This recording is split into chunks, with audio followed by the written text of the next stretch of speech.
Well, the long classified pages detailing alleged ties of the Saudi Arabian government to the 9/11 hijackers have now been released by Congress. They're known as the 28 pages. They're secret documents that was part of a 2002 congressional investigation of the September 11th attacks. And up till now, they've been sitting in the basement of the U.S. Capitol. Classified pages, 28 pages, and members of both parties, as well as family members of the victims, have been seeking access to them for years. And under pressure, President Obama and his administration, 13 years later, have now decided that they are going to declassify the pages. They made that decision back in April, and the Saudi ambassador to the U.S. put out a statement welcoming the release. Well, with us now by phone is Pam Coulter, White House correspondent for CBS Radio. Pam, first off, can you explain exactly what's in these 28 pages?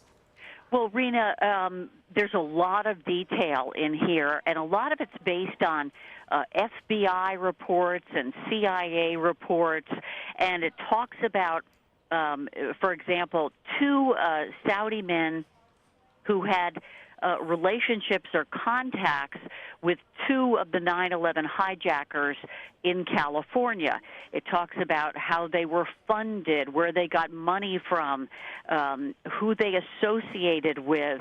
And, for example, one of them, in fact, members of the U.S. Muslim community told U.S. officials that they thought these two guys were Saudi intelligence agents, and they had contact with these 9/11 hijackers. For example, Omar al-Bayoumi met with the hijackers shortly after having met with someone from the Saudi consulate, the review says, and it concludes it was an encounter that did not appear to be accidental.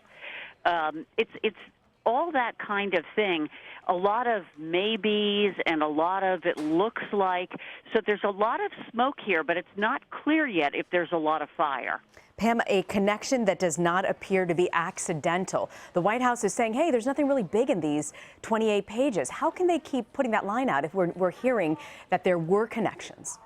Well, you know, a lot of it is speculative, and even at the beginning of this 28 pages, members of the Joint Committee say that, you know, we really didn't have time to go into all of this, and a lot of it is investigative material, and that's the White House's, you know, take on this whole thing. This is preliminary investigative information that came out that was later taken up by the 9/11 Commission, which concluded that there was no evidence that the Saudi government or senior Saudi officials had any role in the 9/11 attacks. And that, of course, begs the question about lower-level officials who may have had some sort of role. And I think people will be poring over this document to see exactly what's in there and what they could potentially use. So if the White House says maybe they were lower level, maybe there's just no direct link to the higher folks in the Saudi government, but why did it take so long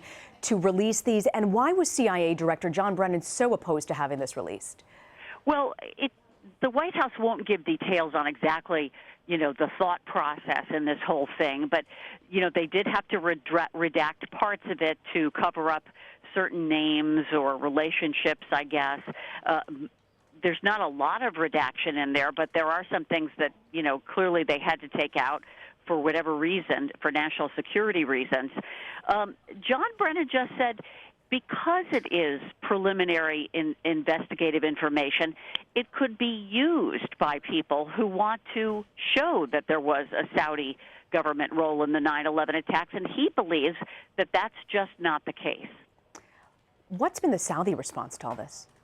Well, the Saudi government, the embassy, I guess, is going to have a news conference in an hour or so to talk about it. But so far what they've put out, you know, in emails is there's no there there. There really is no connection. There's nothing that ties the government or high Saudi officials to any kind of, you know, plotting activity. You know, but if you go into the report, there's a lot of, you know, little details, like the half-brother of Osama bin Laden worked as an administrative officer in the Saudi embassy in Washington, and he had been a friend or a possible associate, it says, of Mohammed Atta, who was like the lead hijacker. Well, you know, Pam, here at CBS 60 Minutes actually aired a story in April on the pages, including interviews with current and former members of Congress. What's been the political reaction?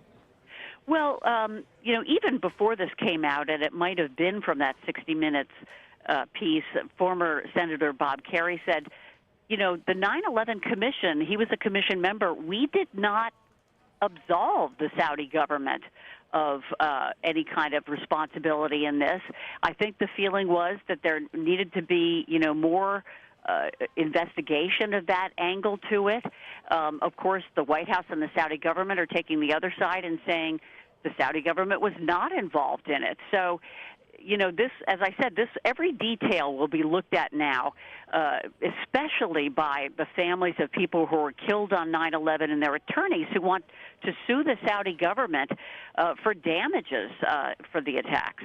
Yeah, Pam, it's hard to ignore 15 of the 19 hijackers from 9/11 came from Saudi Arabia. Many people, as you said, want to know what the connections are and what the support is for extremism over there. Well, Pam Coulter, thank you for joining us and for that report. Thanks for having me.